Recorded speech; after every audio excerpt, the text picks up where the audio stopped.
Hello friends, நம்ம இன்றைக்கி என்ன வீடியோ பார்க்க போகிறோம்னா, நம்ம வீட்டில் விளைஞ்ச அரைக்கிறத அறுத்து இன்றைக்கி சமைக்க போகிறோம்.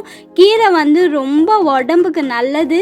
அதுவும் இல்லாமல் ஏன் நம்ம அரைக்கணும் பார்த்திங்கன்னா, அறுத்து விட்டோன்னா திருப்பி துளுத்து வரும். ஏன்னா இது இளங்கீரை தான் நம்ம அரைக்கிறது. அதனால் பிடுங்கிட்டோன்னா நம்ம வேறு விதை தான் விதைக்கணும். அதனால் அறுத்து விட்டால் துளுத்து வந்துடும் அப்படின்ட்டு அறுத்து விடுறோம். கீரை வாரத்துக்கு 3 தடவை 4 தடவை சாப்பிட்லாம். டெய்லியும் கூட சாப்பிட்லாம். உடம்புக்கு அவ்வளோ நல்லது. ஆனால் டெய்லியும்லாம் யாரும் சாப்பிட மாட்டோம். அட்லீஸ்ட் வாரத்துக்கு 2 வாட்டியாச்சும் நம்ம கீரை எடுத்துக்கலாம். எங்கள் வீட்டை பொறுத்த வரைக்கும் கீரை எல்லாருமே நல்லா சாப்பிடுவாங்க. கீரைலாம் வானானே சொல்ல மாட்டாங்க. நம்ம வீட்டுக்கு கீரை இவ்வளோ தான் வந்தது.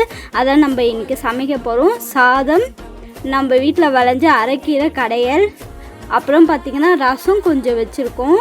அப்புறம் கீரைக்கு காம்பினேஷன் கருவாடுக்கும் கீரைக்கும் செம்மையாக இருக்கும். ஃப்ரெண்ட்ஸ், மறக்காமல் என் சேனலை சப்ஸ்கிரைப் பண்ணிக்கோங்க.